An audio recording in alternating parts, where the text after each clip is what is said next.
Hi students, in this lecture video we are going to discuss the next topic, that is referencing environment. Okay, so by definition, referencing environment means it's a collection of all names that are visible in the statement. Okay, കുറച്ചുകൂടെ സിമ്പിളായിട്ട് പറയുകയാണെങ്കിൽ നമ്മളിപ്പോൾ ഒരു sub റൂട്ടീനിൽ നിൽക്കുകയാണെങ്കിൽ ആ sub റൂട്ടീനിലെ ഏതെങ്കിലും ഒരു statement അല്ലെങ്കിൽ ആ ഫ്രെയിം പോയിൻ്റർ നിൽക്കുന്ന സ്പേസിൽ ആക്റ്റീവായിട്ടുള്ള അല്ലെങ്കിൽ വിസിബിളായിട്ടുള്ള കളക്ഷൻ ഓഫ് ഓൾ നെയിംസിനെ ചേർത്ത് നമ്മൾ പറയുന്നതാണ് റെഫറൻസിങ് എൻവയോൺമെൻറ്റ് എന്ന് പറയുന്നത്. Okay, so it is A collection of all names that are visible in the statement. A subprogram is active if its execution has begun but has not yet terminated. Okay, ഒരു sub routine activate ആകുന്ന എപ്പോഴാണെന്ന് വെച്ചാൽ അതിൻ്റെ execution നമ്മൾ start ചെയ്തു, അതേ കണക്ക് ആ സബ് റൂട്ടീൻ്റെ എക്സിക്യൂഷൻ ടെർമിനേറ്റ് ആകുന്നതിന് തൊട്ട് മുന്നേ വരെ നമ്മൾ എന്തെന്ന് പറയും, that sub routine is in active state. Okay, so in the case of a static scoped language, we have already discussed what is a static scoped language. It's a language which support static scoping. Static scoping എന്ന് പറഞ്ഞു കഴിഞ്ഞാൽ എന്താണ്, early binding perform ചെയ്യുന്നത്, means at compile time. Okay, dynamic scoping means it's otherwise termed as run time. Okay, run ടൈമിൽ നമ്മൾ scope ചെയ്യുന്നതാണ് എന്തെന്ന് പറയുന്നത്, ഡൈനാമിക് ബൈൻഡിങ്. ഓക്കെ, സോ ആ ഡിഫറൻസ് നമ്മളെപ്പോഴും ഓർത്തിരിക്കുക. So in the case of static scoped language, referencing environment എന്ന് പറയുന്നത് it is the local variable plus all of the visible variable in all of the enclosing scopes. എന്ന് വെച്ചാൽ ഇപ്പം നമ്മൾ static സ്കോപ്പാണ് use ചെയ്യുന്നതെങ്കിൽ ഞാനൊരു സബ് റൂട്ടിനകത്ത് നിൽക്കുകയാണ്. അപ്പോൾ ആ സബ് റൂട്ടിനകത്തുള്ള ഏതെങ്കിലും സ്റ്റേറ്റ്മെൻറ്റിൻ്റെ റെഫറൻസിങ് എൻവയോൺമെൻറ്റ് എന്താണെന്ന് വെച്ചാൽ ആ സബ് റൂട്ടിനകത്ത് എന്ന് വെച്ചാൽ അവിടുത്തെ റെഫറൻസിങ് എൻവയോൺമെൻറ്റ് എന്ന് പറഞ്ഞാൽ അവിടെ ആക്റ്റീവായിട്ടുള്ള വേരിയബിൾസ് ആരൊക്കെയാണെന്ന് വെച്ചാൽ ആ സബ് റൂട്ടീനകത്തുള്ള variables plus its enclosing scope എന്ന് പറഞ്ഞു കഴിഞ്ഞാൽ ഈ സബ് റൂട്ടീൻ ഏത് ഫംഗ്ഷനകത്ത് അല്ലെങ്കിൽ ഏത് സബ് റൂട്ടീനകത്താണ് എൻക്ലോസ് ചെയ്ത് വെച്ചിരിക്കുന്ന അവിടുത്തെ വേരിയബിൾസിനും ഈ സബ് റൂട്ടീനകത്ത് എന്തുണ്ടാവും, സ്കോപ്പ് ഉണ്ടാകും. അതാണ് സ്റ്റാറ്റിക് സ്കോപ്ഡ് ലാംഗ്വേജിലെ റെഫറൻസിങ് എൻവയോൺമെൻറ്റ്.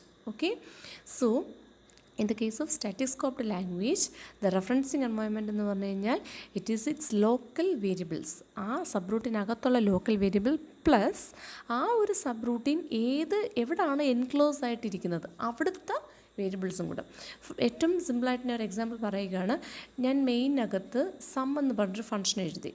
ഓക്കെ, സോ ആ സം എന്ന് പറഞ്ഞ ഫംഗ്ഷനകത്തുള്ള ഏതെങ്കിലും ഒരു സ്റ്റേറ്റ്മെൻറ്റിൻ്റെ റെഫറൻസിങ് എൻവയോൺമെൻറ്റ് അല്ലെങ്കിൽ ഏതെങ്കിലും ഒരു പോയിന്റിൽ സം എന്ന് പറഞ്ഞ ഫംഗ്ഷനകത്തുള്ള ഏതെങ്കിലും ഒരു പോയിൻറ്റിൻ്റെ റെഫറൻസിങ് എൻവയോൺമെൻറ്റ് എന്താണെന്ന് വെച്ചാൽ സമ്മിനകത്തുള്ള കംപ്ലീറ്റ് വേരിയബിൾസ് പ്ലസ് സം എന്ന് പറഞ്ഞത് എവിടെ എൻക്ലോസ് ആയിട്ടിരിക്കുകയാണ്, മെയിൻ എന്ന് പറഞ്ഞ ഫംഗ്ഷനകത്ത് എൻക്ലോസ് ആയിട്ടിരിക്കുകയാണ്. അപ്പം മെയിനിലുള്ള എല്ലാ നെയിംസും എവിടെയും വിസിബിൾ ആയിരിക്കും, സമ്മിനകത്തും വിസിബിൾ ആയിരിക്കും in the case of static scoped language. Okay, so static scoped ലാംഗ്വേജിനകത്ത് റെഫറൻസിങ് എൻവയോൺമെൻറ്റ് എന്ന് വെച്ച് കഴിഞ്ഞാൽ it's a local variable plus all of the visible variables in all of its enclosing scope. Okay, but in the case of dynamic scoped language, a referencing environment is the local variable plus all visible variables in all active subprograms. എന്ന് വെച്ചാൽ നമ്മൾ dynamic scoping പറയുന്നത് പോലെ തന്നെ dynamic scoping എങ്ങനെയായിരുന്നു, അല്ലെങ്കിൽ dynamic binding നമ്മൾ എങ്ങനെ പെർഫോം ചെയ്യുന്നത്, നമുക്ക് ഇപ്പോൾ നമ്മൾ ഒരു യൂസ് ചെയ്യുന്ന വേരിയബിൾ, ഇപ്പോൾ ഒരു സബ് റൂട്ടിനകത്ത് ഞാൻ നിൽക്കുകയാണ്, ആ സബ് റൂട്ടിനകത്തൊരു വേരിയബിൾ എനിക്ക് യൂസ് ചെയ്യേണ്ടി വന്നു. വേരിയബിളിൻ്റെ വാല്യൂ വേണം. ആ വാല്യൂ ആ സബ് റൂട്ടിനകത്തുണ്ടെങ്കിൽ we can take that value. if that particular subroutine does not hold a particular value for that variable, നമ്മൾ ഡയറക്റ്റ്ലി എങ്ങോട്ട് പോകും? In the case of dynamic we will go to the called function. ആരാണോ ഈ സബ് റൂട്ടീനെ call ചെയ്ത് നമ്മൾ അങ്ങോട്ട് പോകും. Means it depends on the flow of control of execution. അതിനെ ബേസ് ചെയ്തായിരിക്കും നമ്മൾ ബൈൻഡിങ് ചെയ്യുന്നത്. അതേപോലെ തന്നെ in the case of dynamic scoped language, referencing environment of a particular subroutine എന്ന് പറയുന്നത് ഓൾ ഇറ്റ്സ് വേരിയബിൾ, ആ ഒരു സബ് റൂട്ടീനകത്തുള്ള കംപ്ലീറ്റ് വേരിയബിൾ പ്ലസ് ആ ഒരു സബ് റൂട്ടീനെ ആരാണോ കോൾ ചെയ്ത് അവിടുത്തെ വേരിയബിൾസും കൂടെ ഇവിടെ വിസിബിളായിട്ട് വരും. Okay, so this is A referencing environment. University എക്സാമിന് ചോദിച്ചിട്ടുള്ള വളരെ ഇമ്പോർട്ടൻ്റ് ആയിട്ടുള്ള ക്വസ്റ്റ്യൻ ആണ്, what is referencing environment. So it is the collection of all names that are visible in a particular statement. In the case of static scoped language, we have used a different rule, and in the case of dynamic scoped language, we are using a different rule. Okay, so in the case of static scoped language, its referencing environment means all of its local variable plus the visible variables in its all of the enclosing loops. എന്ന് വെച്ചാൽ ആ ഒരു statement മിസ്സായി പോകരുത്. ആ ഒരു sub routine ഇരിക്കുന്നത് ഏത് ഫങ്ഷൻ അല്ലെങ്കിൽ എവിടാണ് അവിടുത്തെ ആൾക്കാരും കൂടെ വേണം. ഫോർ എക്സാമ്പിൾ ഞാൻ പറയുകയാണ്, മെയിനകത്ത് ഞാൻ സം എന്നൊരു ഫങ്ഷൻ എഴുതി. ഇനി സമ്മിനകത്തുള്ള റെഫറൻസിങ് എൻവയോൺമെൻറ്റ് എന്ന് പറഞ്ഞു കഴിഞ്ഞാൽ സമ്മിലുള്ള എല്ലാ വേരിയബിൾസും അവിടെ ആക്റ്റീവ് ആകും. പ്ലസ് ഈ സം എന്ന് പറഞ്ഞത് എവിടെ ഇരിക്കുന്നത്, it's inside the main. So മെയിനിൽ വരുന്ന വേരിയബിൾസും അവിടെ വിസിബിൾ ആകും. Okay, in the case of static scoped language. But in the case of dynamic scoped language, ഒരു സബ് റൂട്ടീൻ്റെ റെഫറൻസിങ് എൻവയോൺമെൻറ്റ് എന്ന് പറയുന്നത് ഓൾ ഇറ്റ്സ് ലോക്കൽ വേരിയബിൾ, ആ ഒരു സബ് റൂട്ടീനകത്തുള്ള കംപ്ലീറ്റ് വേരിയബിൾ പ്ലസ് ആ ഒരു സബ് റൂട്ടീനെ ആരാണോ കോൾ ചെയ്തത് അവിടുത്തെ വേരിയബിൾസും ഇതിനകത്ത് വിസിബിൾ ആയിരിക്കും. Okay, now we are going to an example. Okay, here ഒരു ലാംഗ്വേജിനകത്തുള്ള ഒരു എക്സാമ്പിളാണ് ഈ കൊടുത്തിരിക്കുന്നത്. ഈ ലാംഗ്വേജ് നിങ്ങൾ പഠിച്ചിട്ടുള്ള C++, ജാവ ഒന്നുമല്ല. This a program written in Ada language. Ada എന്ന് പറയുന്ന ലാംഗ്വേജിൽ എഴുതിയിരിക്കുന്ന ഒരു പ്രോഗ്രാമാണ് ഈ കൊടുത്തിരിക്കുന്നത്. ഓക്കെ, സോ ഈ പ്രോഗ്രാംസോ ഈ സ്റ്റേറ്റ്മെൻറ്റ്സോ ഒന്നും നമുക്ക് കാണാൻ പഠിക്കേണ്ട. ക്വസ്റ്റ്യൻ എങ്ങനെ ചോദിക്കുന്നതെന്ന് വെച്ച് കഴിഞ്ഞാൽ ജസ്റ്റ് ഒരു കോഡ് നമുക്ക് തരും ആൻഡ് നമ്മുടെ അടുത്ത് പറയും what is the referencing environment if you are using static scope language and what is its referencing environment if you are using dynamic scope language. അങ്ങനെ ആയിരിക്കും ചോദിക്കുന്നത്. Okay, so this is a snippet written in Ada language. So അവിടെ sub റൂട്ടീനോ ഫങ്ഷനോ എന്നല്ല നമ്മൾ കൊടുക്കുന്നത്. ഫങ്ഷന് പകരം നമ്മൾ പ്രൊസീജിയർ എന്ന കീവേഡാണ് കൊടുക്കുന്നത്. അത് നമ്മൾ നോക്കണ്ട. So here the name of the procedures example. അതിനകത്ത് 2 വേരിയബിൾസ് എയും ബി എന്ന് 2 വേരിയബിൾസ് ഡിക്ലെയർ ചെയ്തേക്കുന്നു ഓഫ് ഇൻറ്റിജർ ടൈപ്പ്. ആ പ്രൊസീജിയറിനകത്ത് നമ്മൾ സബ് 1 എന്നൊരു പ്രൊസീജിയർ ഡിക്ലെയർ ചെയ്തേക്കുന്നു with 2 variables having Y and X and Y. Procedure sub 1 begin ചെയ്യുന്നു, അതിൻ്റെ സ്റ്റേറ്റ്മെൻറ്റ്സ് എല്ലാം കൊടുത്ത് എൻഡ് ചെയ്യുന്നു. ദെൻ വീണ്ടും നമ്മൾ പ്രൊസീജിയർ എക്സാമ്പിൾ എന്ന് പറഞ്ഞ പ്രൊസീജിയറിനകത്ത് നമ്മൾ സബ് പ്രോഗ്രാം 2 എന്ന് പറഞ്ഞൊരു പ്രൊസീജിയർ എഴുതി. അതിനകത്ത് എക്സ് എന്ന് പറഞ്ഞാൽ എഗെയിൻ ഞാനൊരു ലോക്കൽ വേരിയബിൾ ഡിക്ലെയർ ചെയ്തു.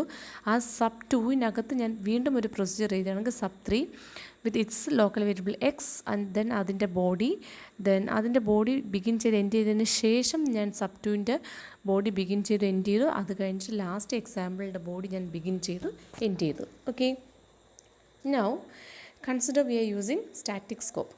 ഈ ഒരു സ്റ്റേറ്റ്മെൻറ്റിന് അല്ലെങ്കിൽ ഈ ഒരു സ്നിപ്പറ്റ് ഞാൻ ഉദ്ദേശിക്കുന്നത് ഈ ഒരു കോഡിനെയാണ്. ഈ ഒരു കോഡിന് സ്റ്റാറ്റിക് സ്കോപ്പാണ് ഞാൻ യൂസ് ചെയ്യുന്നതെങ്കിൽ what will be the referencing environment at point A 1, 2, 3 and 4. That is we have to find out. Okay, so this is a snippet written in Ada language and our aim is to find the referencing environment at point 1, 2, 3 and 4.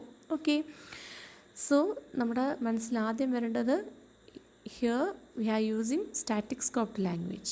So ഒരു particular പോയിൻറ്റിൽ referencing environment എന്ന് പറയുന്നത് എന്താണ്, ആ sub റൂട്ടീനിനകത്തുള്ള complete local variable plus ആ ഒരു sub routine എവിടാണ് എൻക്ലോസ് ആയിരിക്കുന്നത് അവിടുത്തെ വേരിയബിൾസും കൂടെ വരും. ഓക്കെ, സോ ആദ്യം നമ്മൾ കണ്ടുപിടിക്കാൻ പോകുന്നത് അറ്റ് പോയിൻറ്റ് നമ്പർ 1, പോയിൻറ്റ് 1-ലെ റെഫറൻസിങ് എൻവയോൺമെൻറ്റ്. പോയിൻറ്റ് 1 എന്ന് പറയുന്നത് എവിടെയാണ് ആക്ച്വലി ഇരിക്കുന്നത്, it is contained inside sub 1. Sub 1-നകത്താണ് പോയിൻറ്റ് 1 കൊടുത്തിരിക്കുന്നത്. സോ സബ് 1-നകത്തുള്ള കംപ്ലീറ്റ് വേരിയബിൾസ് ഇസ് ആക്റ്റീവ്. ഇവിടെ 2 വേരിയബിൾസ് ഡിക്ലെയർ ചെയ്തിട്ടുണ്ട് X and Y. Okay, so both of them are active plus sub 1 എന്ന് പറയുന്നത് എവിടെ എൻക്ലോസ് ആയിരിക്കുകയാണ്, എക്സാമ്പിളിനകത്തല്ലേ നമ്മൾ സബ് 1 എഴുതിയേക്കുന്നത്. സോ എക്സാമ്പിളിനകത്തുള്ള എ ആൻഡ് ബിയും ആക്റ്റീവ് ആയിരിക്കും. Okay, so at point 1 it's xy. Point 1 means it's inside the sub 1. So all the local variables inside sub 1 plus sub 1 is enclosed in example, so its local variables also visible in sub 1. Okay, so ഇവിടെ നോക്കുമ്പോൾ x and y of sub 1 plus a and b of example, അതാണ് ഇവിടുത്തെ active variables എന്ന് പറയുന്നത്. In the case of point 2 എന്ന് പറയുമ്പോൾ എന്താണ്, means here we are executing the body of sub 2. Sub 2 അല്ല, സബ് 3-യുടെ ബോഡിയാണ് എക്സിക്യൂട്ട് ചെയ്യുന്നത്. ഓക്കെ, സോ ഹിയർ സബ് 3യുടെ ലോക്കൽ വേരിയബിൾ എക്സ് എന്താണ്, എക്സ് എന്ന് പറയുന്നത് അവൈലബിൾ ആണ്. ദെൻ ഈ എക്സ്, ഈ ഒരു സബ് 3 എന്ന് പറയുന്നത് ഇൻക്ലൂഡ് ചെയ്തേക്കുന്നത് എവിടെയാണ് ഇൻക്ലൂഡ് ചെയ്തിരിക്കുന്നത്? സബ് 3 ഇൻക്ലൂഡ് ചെയ്തിരിക്കുന്നത് സബ് 2യിലാണ്. Okay, sub 3 is included in sub 2. But here ഏത് എക്സ് ആയിരിക്കും ആക്റ്റീവ്? സബ് 3യിൽ എക്സ് ആണോ സബ് 2യിൽ എക്സ് ആണോ? നമ്മൾ ഓൾറെഡി പറഞ്ഞു, നമ്മൾ കറൻ്റ്ലി നിൽക്കുന്ന സബ് റൂട്ടീൻ ഏതാണോ അവിടുത്തെ ലോക്കൽ വേരിയബിൾ ആയിരിക്കും ആക്റ്റീവ്, ഇതായിരിക്കില്ല ആക്റ്റീവ്. ഓക്കെ, സോ ഈ എക്സ് ആയിരിക്കും ആക്റ്റീവ്, അതേപോലെ ഇത് ആക്റ്റീവ് ആയിരിക്കില്ല. ദെൻ പിന്നെ ഇനി ആരുണ്ട്? This sub 3 is enclosed in sub 2 where this sub 2 is enclosed in എവിടെ? എക്സാമ്പിൾ. സോ ഇതിനകത്ത് എക്സും അതേ കണക്ക് ഈ എയും ബിയും എവിടെ ആക്റ്റീവായിരിക്കും? 2യിൽ ആക്റ്റീവായിരിക്കും അല്ലേ? ആണ്, ബിക്കോസ് സബ് 3 എന്ന് പറയുന്നത് it is included in sub 2 which is included in example here. But in this case both sub 3 and sub 2 രണ്ട് പേർക്കും എക്സ് എന്ന് പറഞ്ഞ വേരിയബിൾ ഉണ്ട്. ഇവിടെ നമ്മൾ എന്താണ്, ലോക്കൽ വേരിയബിൾ ആയിരിക്കും ആക്റ്റീവ് ആകുന്നത്, ഗ്ലോബൽ വേരിയബിൾ എന്താവും, ഇനാക്റ്റീവായിട്ട് നിൽക്കും. Plus this A and B. Okay, now at point 3 എന്ന് പറയുന്നത് we are at the body of sub 2. Sub 2ൻ്റെ ബോഡിയിലാണ് നമ്മൾ നിൽക്കുന്നത്. സോ ഹിയർ ആക്റ്റീവ് എന്ന് പറയുന്നത് സബ് 2യിലെ എക്സിലെ സബ് 2യിലെ എക്സും സിമിലർലി സബ് 2 എന്ന് പറയുന്നത് എവിടെ ഇൻക്ലൂഡ് ചെയ്തേക്കുന്ന എക്സാമ്പിൾ. സോ അവിടുത്തെ എയും ബിയും. Okay, X of sub 2 and A B of example. Next at point 4 എന്ന് പറയുമ്പോൾ point 4 means it is included in the body of example. നമ്മുടെ മെയിൻ പ്രോഗ്രാം എന്ന് പറഞ്ഞാൽ എക്സാമ്പിളാണ്. എക്സാമ്പിളിനകത്താണ് നമ്മളിപ്പോൾ പോയിൻറ്റ് 4 സെറ്റ് ചെയ്തേക്കുന്നത്. So here the active names means only എന്താണ്, A and B അല്ലേ, എയും ബിയും മാത്രം. പാർട്ട് 4 എന്ന് പറയുന്നത് ഈ ഒരു പോർഷൻ എന്ന് പറഞ്ഞാൽ എന്താ ആക്ച്വലി കൊടുത്തിരിക്കുന്നത്, നമ്മുടെ പ്രൊസീജിയർ എക്സാമ്പിളിൻ്റെ ബോഡി പാർട്ടാണ്. അപ്പോൾ ഇവിടുത്തെ ആക്റ്റീവ് എന്ന് പറയുന്നത് എയും ബിയും. ഇനി എയും ബിയും എങ്ങനെ എൻക്ലോസ്ഡ് അല്ലല്ലോ, it is outer most loop.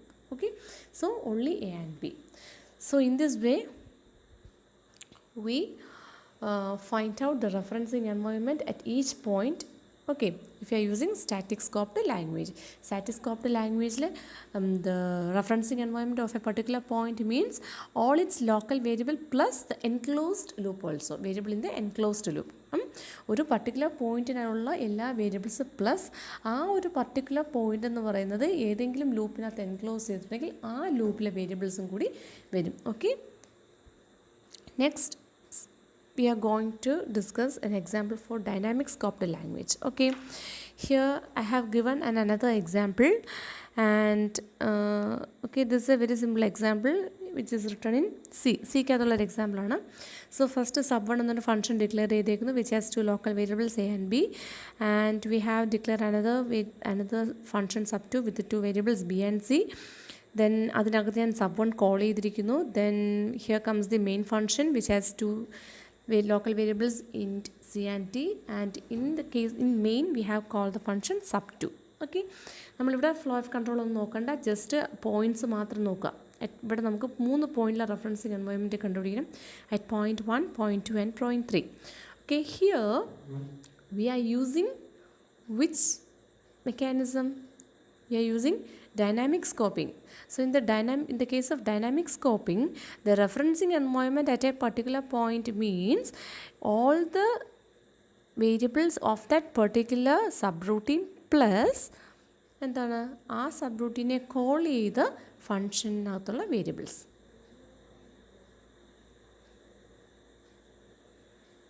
Okay, so here at point എയിൽ പോയിൻറ്റ് എ എന്ന് പറയുന്നത് പോയിൻറ്റ് 1 എന്ന് പറയുന്നത് ഏതാണ്, നമ്മുടെ സബ് 1ൻ്റെ ബോഡിയാണ്. ഓക്കെ, അപ്പോൾ പോയിൻറ്റ് 1-നകത്തുള്ള റെഫറൻസിങ് എൻവയോൺമെൻറ്റ് എന്ന് പറയുന്നത് ഏതൊക്കെയായിരിക്കും?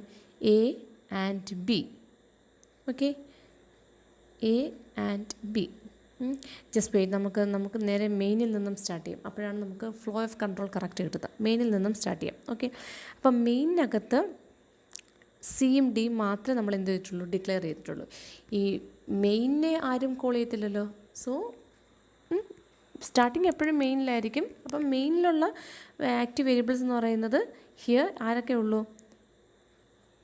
only C and D. Okay, so at point 3 C and D of main മാത്രമേ ഉള്ളൂ.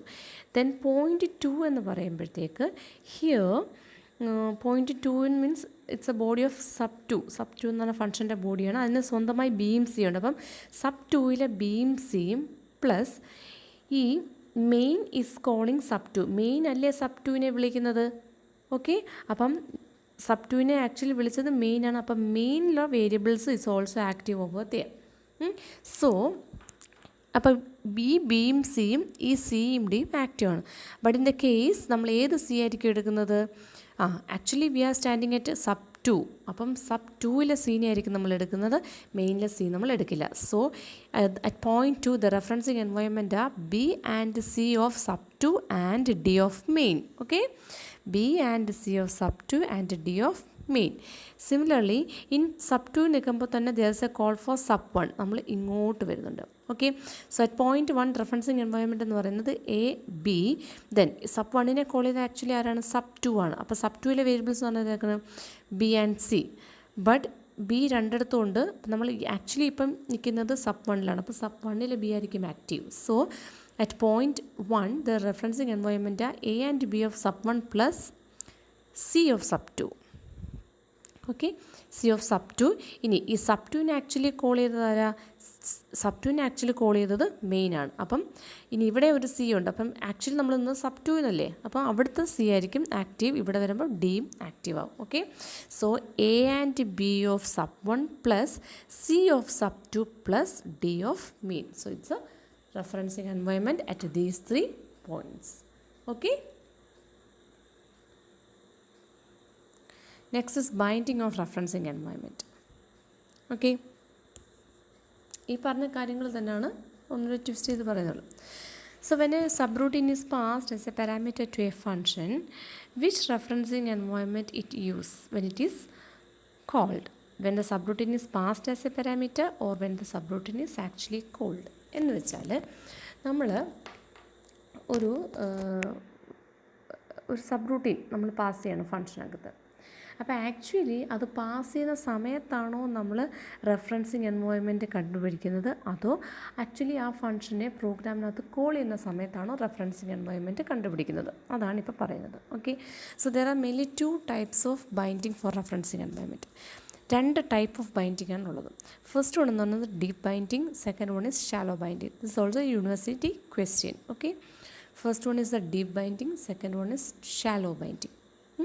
ഡീപ്പ് ബൈൻഡിങ് എന്ന് പറയുന്നത് it corresponds to early binding of the referencing environment. Means when a subroutine is passed as parameter, അല്ലെങ്കിൽ compile ടൈമിൽ തന്നെ ചെയ്യുന്നതാണ് എന്ത്? Deep binding. But shallow binding എന്ന് പറഞ്ഞാൽ it corresponds to late binding of the referencing environment, otherwise termed as run time binding or when the subroutine is called. Okay, അപ്പം binding referencing environment fix ചെയ്യുന്നത് 2 ടൈപ്പിൽ നമുക്ക് fix ചെയ്യാം. Either as deep binding or as shallow binding. Deep binding എന്ന് പറഞ്ഞാൽ എപ്പോഴാണ്? Corresponds to early binding or compile time binding or when the subroutine is passed as a parameter, എന്ന് വെച്ചാൽ compile ടൈമിൽ തന്നെ. അനദർ ടൈപ്പ് എന്ന് പറയുന്നത് shallow binding which corresponds to late binding or runtime binding or when it is subroutine is actually called. Okay, മനസ്സിലായോ? Deep binding, shallow binding. Deep binding എന്ന് പറഞ്ഞു കഴിഞ്ഞാൽ കറസ്പോണ്ട്സ് ടു എന്താണ്? Compile time binding or early binding.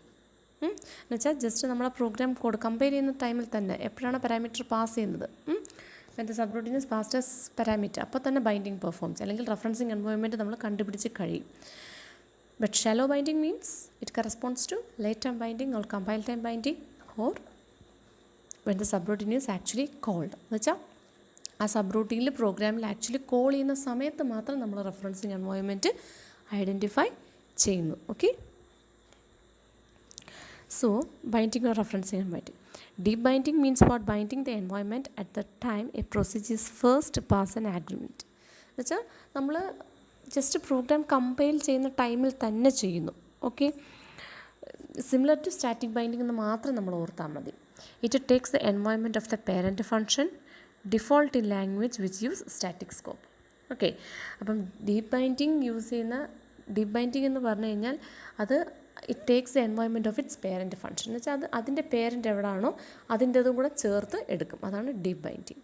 Shallow binding എന്ന് പറഞ്ഞു കഴിഞ്ഞാൽ എന്താണ്, it's similar to എന്താണ് ഡൈനാമിക് സ്കോപ്പിംഗ്. ഡൈനാമിക് സ്കോപ്പിങ്ങിൽ എങ്ങനെയാണ് ആക്ച്വലി പ്രൊസീജിയറിനെ കോൾ ചെയ്ത് ആരാണോ അവിടുന്ന് നമ്മൾ എടുക്കും. Okay, so by definition, deep binding means binding the environment at the time a procedure is first passed as an argument. That is, it takes the environment of the parent function, default in language which use static scope.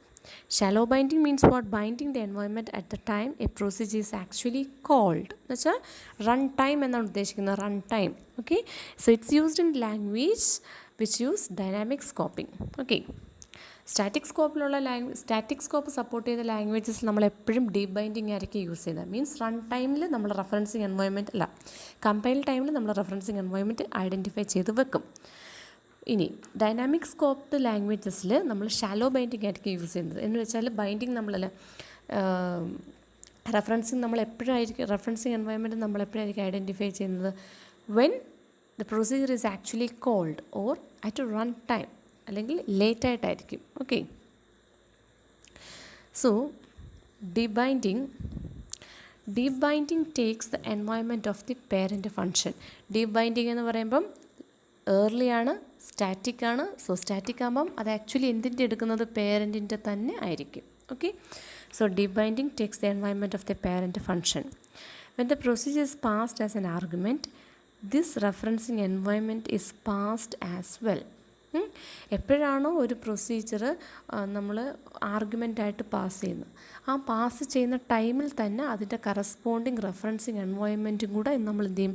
Pass ചെയ്ത് വിടും. When the procedure is actually invoked, ഇനി ആ procedure actually invoke ആകുമ്പോൾ ഈ നമ്മൾ നേരത്തെ pass ചെയ്ത referencing environment ആയിരിക്കും എന്താകുന്നത്? നമ്മൾ വീണ്ടും റീലോഡ് അല്ലെങ്കിൽ റീസ്റ്റോർ ചെയ്ത് കൊണ്ടുവരുന്നത്. Deep binding is to use the environment of the definition of the past subprogram, most natural for static scoped language. Lisp function arguments and procedures in ALGOLs and Pascal works this way. Okay, Lisp എന്ന് പറഞ്ഞ programming functional language ആണെങ്കിലും അതേ കണക്ക് ആൽഗോൾ എന്ന് പറഞ്ഞ language ആണെങ്കിലും Pascal എന്ന് പറഞ്ഞ language, all these languages support deep binding. Okay, ഈ ലാംഗ്വേജസ് എല്ലാം ഡീപ്പ് ബൈൻഡിങ് ആയിരിക്കും സപ്പോർട്ട് ചെയ്യുന്നത്. എന്ന് വെച്ചാൽ ഇതിൻ്റെ എല്ലാം ഈ ലാംഗ്വേജസിലെല്ലാം ഒരു പ്രോഗ്രാം നമ്മൾ റൈറ്റ് ചെയ്തിട്ടുണ്ടെങ്കിൽ അവരുടെ റെഫറൻസിങ് എൻവയോൺമെൻറ്റ് നമ്മൾ ഐഡൻറ്റിഫൈ ചെയ്യുന്നത് എപ്പോഴായിരിക്കും? നമ്മൾ സ്റ്റാറ്റിക് ആയിട്ടായിരിക്കും ഐഡൻറ്റിഫൈ എന്ന് വെച്ചാൽ മീൻസ് കമ്പൈൽ ടൈമിലായിരിക്കും. എന്ന് വെച്ചാൽ ഒരു ആർഗ്യുമെൻറ്റ്, ഒരു സബ് റൂട്ടിനെ നമ്മൾ ആർഗ്യുമെൻ്റായിട്ട് പാസ് ചെയ്യുന്ന ടൈമിൽ തന്നെ അതിൻ്റെ റെഫറൻസിങ് എൻവയോൺമെൻറ്റും നമ്മൾ ഐഡൻറ്റിഫൈ ചെയ്ത് വെക്കും. ഇനി ആ സബ് റൂട്ടീൻ ഇൻവോക്ക് ആവുന്ന സമയത്ത് നമ്മൾ ഓൾറെഡി സേവ് ചെയ്ത് വെച്ചിട്ടുള്ള റെഫറൻസിങ് എൻവയോൺമെൻറ്റിനെ റീസ്റ്റോർ ചെയ്തായിരിക്കും നമ്മൾ കംപ്ലീറ്റ് പ്രോസസ്സിങ്ങും പെർഫോം ചെയ്യുന്നത്. Some of the languages which support deep binding are Lisp, then ALGOL, similarly Pascal. Okay, now shallow binding means what? Shallow binding എന്ന് പറഞ്ഞാൽ takes the environment of the final calling function. എന്ന് വെച്ചാൽ നമ്മൾ already പറഞ്ഞതല്ലേ flow of execution, എന്ന് വെച്ചാൽ ആരാണോ ആ ഫംഗ്ഷനെ വിളിച്ചത് അതിൻ്റെ എൻവയോൺമെൻ്റ് ആയിരിക്കും നമ്മൾ എടുക്കുന്നത്. Okay, similar to dynamic scoping. Okay, നമ്മൾ പറഞ്ഞതാണ് ഡൈനാമിക് സ്കോപ്പിംഗ്, അതുമായിട്ട് റിലേറ്റ് ചെയ്താണ് നമ്മൾ ഷാലോ ബൈൻഡിങ് പറയുന്നത്. With shallow binding, the non-local referencing environment of a procedure instant is the referencing environment in force at the time it is invoked. മനസ്സിലായോ? എന്ന് വെച്ചാൽ ആ ഒരു പെർട്ടിക്കുലർ പ്രൊസീജിയറിനെ ആരാണോ കോൾ ചെയ്തത് അതിൻ്റെ എൻവയോൺമെൻ്റ് ആയിരിക്കും നമ്മൾ റെഫർ ചെയ്തെടുക്കുന്നത്. Original Lisp work this way by default. Lisp എന്ന് പറഞ്ഞ programming language actually dynamic scoped ആണ്. അതിനകത്തുള്ള ഫങ്ഷൻസ് ആൻഡ് ആർഗ്യുമെൻറ്റ്സ് മാത്രമേ ഉള്ളൂ സ്റ്റാറ്റിക് അല്ലെങ്കിൽ ഡീപ്പ് ബൈൻഡിങ് കൺസെപ്റ്റ് യൂസ് ചെയ്യുള്ളൂ. ഓക്കെ, ആക്ച്വലി ലിസ്പ് എന്ന് പറഞ്ഞ programming language support shallow binding. Okay, no language with static scope rule has shallow binding. ഒരു language static scope ആണ് യൂസ് ചെയ്യുന്നതെങ്കിൽ it go for deep binding. If a particular language use dynamic scoping, by default it will go for shallow binding. Okay, shallow binding is to use the environment of the call statement that calls the past subprogram. Most natural for dynamic scope language എന്തൊക്കെയാണെന്ന് വെച്ചാൽ some languages with dynamic scope rules use only shallow binding SNOBOL. Okay, അപ്പം ഞാൻ already പറഞ്ഞതാണ് dynamic scope languages എപ്പോഴും എന്തായിരിക്കും use ചെയ്യുന്നത്? Shallow binding ആയിരിക്കും use ചെയ്യുന്നത്. അതിന് എക്സാമ്പിൾ എന്ന് പറയുന്നത് സ്നോബോൾ. അനദർ എക്സാമ്പിൾ എന്ന് പറയുന്നത് ലിസ്പ്. ഓക്കെ, അപ്പം ഈ പറഞ്ഞതൊക്കെ പ്രോഗ്രാമിംഗ് ലാംഗ്വേജസ് ആണ്. ഏതാ? ലിസ്പ്, ആൽഗോൾ, പാസ്കൽ, സ്നോബോൾ, ഇതെല്ലാം different programming languages which are used in the earlier days. Okay, so നിങ്ങൾക്ക് difference between late binding and shallow binding മനസ്സിലായെന്ന് ഞാൻ കരുതുന്നു. സോ ആക്ച്വലി റെഫറൻസിങ് എൻവയോൺമെൻറ്റ് എന്ന് പറഞ്ഞാൽ ഇറ്റ് മീൻസ് എന്താണ്? All the visible names at a particular point in a program. അതാണ് referencing environment. Okay, then we have discussed how to find the referencing environment for a static scope language and for dynamic scope language. Okay, based on this identification of this referencing environment, we have classified it into two types, that is either deep binding or shallow binding. If the referencing environment is identified at the when a subroutine is passed as argument itself, then it is deep binding. Means the binding or referencing identification of referencing environment takes place at the compile time itself. Okay, the example from some static scope languages are Algol, then Pascal, etc. In the case of shallow binding, it's actually used by the language which support dynamic scoping.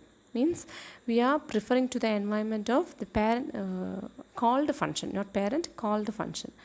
Okay, some of the languages which use shallow binding are Lisp, original version of Lisp, Snowball, etc. Okay, now let us have a simple example for shallow and deep binding. നോക്കാം, example പറയുമ്പോൾ നിങ്ങൾക്ക് ഒന്നുകൂടെ മനസ്സിലാവും shallow ബൈൻഡിങ്ങും deep binding. Okay, so here we have given a function F1. F1-നകത്ത് നമ്മൾ X എന്നൊരു variable declare ചെയ്തിരിക്കുന്നു. Inside F1 we have written another function F2. Then അതിനകത്ത് നമ്മൾ Fx എന്ന് പറഞ്ഞ ഫംഗ്ഷനെ കോൾ ചെയ്തേക്കുന്നു. ദെൻ ഫംഗ്ഷൻ 3 അഗെയിൻ F1-നകത്ത് നമ്മൾ F3 എന്ന് പറഞ്ഞ ഫംഗ്ഷൻ നമ്മൾ റൈറ്റ് ചെയ്തേക്കുന്നു, നമ്മൾ പ്രിൻറ്റ് ചെയ്തേക്കുന്നു. ദെൻ F2-നകത്ത് നമ്മൾ F3 കോൾ ചെയ്തേക്കുന്നു. Okay, so when execution starts എന്താണ് ആക്ച്വലി ഇവിടെ ചെയ്യുന്നത്? ഇവിടെ ആക്ച്വലി നമ്മൾ നേരെ ഇങ്ങ് വരും. ഓക്കെ, ബിക്കോസ് F1-നകത്താണ് ബാക്കി ഇത്രയും പേര് എഴുതിയിരിക്കുന്നത്. അപ്പോൾ ഫംഗ്ഷൻ കോൾ ആക്ച്വലി ഇതാണ്ട് ഇവിടെയാണ് വരുന്നത്, F2. So F2 is calling. F2-നകത്ത് നമ്മൾ ആരെ പാസ് ചെയ്തേക്കുന്നത്? F3-നെ പാസ് ചെയ്തേക്കുന്നു. F2-നകത്ത് F3-നെ പാസ് ചെയ്തേക്കുന്നു. ഓക്കെ, സോ നമ്മൾ ഡയറക്റ്റ് F2 അല്ലേ കോൾ, F2-ലോട്ട് വരുന്നു. F2-ൽ വരുമ്പോൾ ഇവിടെ എക്സ് എന്നുള്ള വേരിയബിൾ ഡിക്ലെയർ ചെയ്തേക്കുന്നുണ്ട്. എക്സ് ഇസ് ഈക്വൽ ടു 6 നമ്മൾ കൊടുത്തേക്കുന്നു. ദെൻ Fx എന്ന് പറഞ്ഞൊരു ഫംഗ്ഷനെ നമ്മൾ കോൾ ചെയ്തിട്ടുണ്ട്. ഓക്കെ, ദെൻ F2-നകത്ത് F3 അല്ലേ പാസ്, അപ്പോൾ ഡയറക്റ്റ്ലി നമ്മൾ ഇങ്ങോട്ട് വരുന്നു. ഇവിടെ ഒരു പ്രിൻ്റ് എക്സ് ഉണ്ട്. നമ്മൾ ഇവിടെ ഒരു പ്രിൻ്റ് എക്സ് ഉണ്ട്. അപ്പം നമുക്ക് എക്സിൻ്റെ വാല്യൂ പ്രിൻറ്റ് ചെയ്യണം. എക്സിൻ്റെ വാല്യൂ പ്രിൻറ്റ് ചെയ്യുമ്പോൾ നമ്മൾ എബോവ് പ്രോഗ്രാമിലോട്ട് നോക്കുമ്പോൾ എക്സിനൊരു 10 കൊടുത്തിട്ടുണ്ട്, എക്സിനൊരു 6 വന്നിട്ടുണ്ട്. ഇവിടാണ് എക്സിന് പ്രിൻറ്റ് ചെയ്യേണ്ടത്. ഇവിടെ നമ്മൾ ഡീപ്പ് ബൈൻഡിങ് ആണ് ആദ്യം പറയുന്നത്. ഡീപ്പ് ബൈൻഡിങ് എന്ന് പറയുമ്പോൾ നമ്മൾ പറഞ്ഞു ഇതിൻ്റെ പേരൻറ്റിലോട്ട് വേണം നമ്മൾ റെഫർ ചെയ്യാൻ. Which is the parent of this F3? F3-ക്കകത്താണ് ഈ print. Which is the parent of this F3? Whether F2 or F1? ആരാണ് പേരൻറ്റ്? F3-യുടെ പേരൻറ്റ് എന്ന് പറയുന്നത് F1 ആണ്. അല്ലെങ്കിൽ തന്നെയും നമ്മൾ ഡീപ്പ് ബൈൻഡിങ് എന്ന് പറഞ്ഞു കഴിഞ്ഞാൽ നമ്മൾ എന്താണ്, കമ്പൈൽ ടൈമാണ്, മീൻസ് സ്റ്റാറ്റിക് സ്കോപ്പാണ്. അപ്പം എക്സിന് ഇതിനകത്ത് വാല്യൂ ഇല്ലെങ്കിൽ ഡയറക്റ്റ്ലി നമ്മൾ എങ്ങോട്ട് പോകണം? ഈ ഒരു ഫംഗ്ഷൻ്റെ പേരൻറ്റിലോട്ട് പോകണം. പേരൻ്റ് എന്ന് പറയുന്നത് F1 ആണ്. F1-ലെ വേരിയബിളിൽ എക്സിൻ്റെ വാല്യൂ എത്രയാണ്? 10 ആണ്. So it will be printing 10 ആയിരിക്കും പ്രിൻറ്റ് ചെയ്തത്. ഓക്കെ, സിമിലർലി ഇപ്പം if this language is using dynamic scope or shallow binding ആണ് പെർഫോം ചെയ്യുന്നതെങ്കിൽ എന്താ ചെയ്യുന്നത്? F3 എന്ന് പറയുന്ന ഫംഗ്ഷനെ ആക്ച്വലി ആരാ കോൾ ചെയ്തേക്കുന്നത്? F2 അല്ലേ കോൾ ചെയ്തേക്കുന്നത്? അല്ലേ? F2 ആണ് F3-നെ കോൾ ചെയ്തിരിക്കുന്നത് അല്ലേ? F2 is calling F3. അങ്ങനെയാണെങ്കിൽ ഈ പ്രിൻ്റ് എക്സിൻ്റെ അവിടെ F3 ഈ പ്രിൻറ്റ് എക്സ് എവിടെ വാല്യൂ എടുക്കും, എവിടെ നിന്ന് എടുക്കും? F2 ആണ് കോൾ ചെയ്തേക്കുന്നത്. സോ കോൾഡ് ഫംഗ്ഷൻ എന്ന് പറഞ്ഞാൽ F2 ആണ്. F2-നകത്ത് എക്സിൻ്റെ വാല്യൂ എന്താണ്? 6. സോ ആ 6 ആയിരിക്കും പ്രിൻറ്റ് ചെയ്യുന്നത്. ഓക്കെ, ഇപ്പം നിങ്ങൾക്ക് മനസ്സിലായെന്ന് ഞാൻ കരുതുന്നു. ഹിയർ നമ്മൾ F2 ഈസ് കോളിംഗ് F3. അപ്പം നമ്മൾ ഡയറക്റ്റ്ലി F2 ആണ്. F2 എന്ന് പറഞ്ഞ ഫംഗ്ഷൻ ആരെ കോൾ ചെയ്യുന്നു? F3-നെ കോൾ ചെയ്യുന്നു. നമ്മളിവിടെ ഒന്ന് പ്രിൻറ്റ് എക്സ് ഉണ്ട്. അപ്പം ഡീപ് ബൈൻഡിങ്ങിൽ നമ്മൾ എന്ത് ചെയ്യും? ലോക്കലായിട്ട് ഇവിടെ ഉണ്ടെങ്കിൽ ഇവിടെ നിന്ന് എടുക്കാം. അപ്പോൾ നമുക്കിവിടെ ലോക്കലില്ല. അപ്പോൾ നമ്മൾ അതിൻ്റെ പേരൻറ്റിലോട്ട് പോകണം. Who is the parent of F3? F1. So നമ്മളിവിടെ ഒന്ന് 10-നെ എടുക്കുന്നു. But in the case of shallow binding നമ്മൾ എങ്ങോട്ട് പോകണം? ആരാണോ F3-നെ കോൾ ചെയ്തത്, ആരാ F3-നെ കോൾ ചെയ്യുക? F2. സോ നമ്മൾ ഇങ്ങോട്ട് വന്ന് ഇവിടുത്തെ 6-നെ നമ്മൾ യൂട്ടിലൈസ് ചെയ്യുക. Okay, similarly in the same way just try to understand this example also. Okay,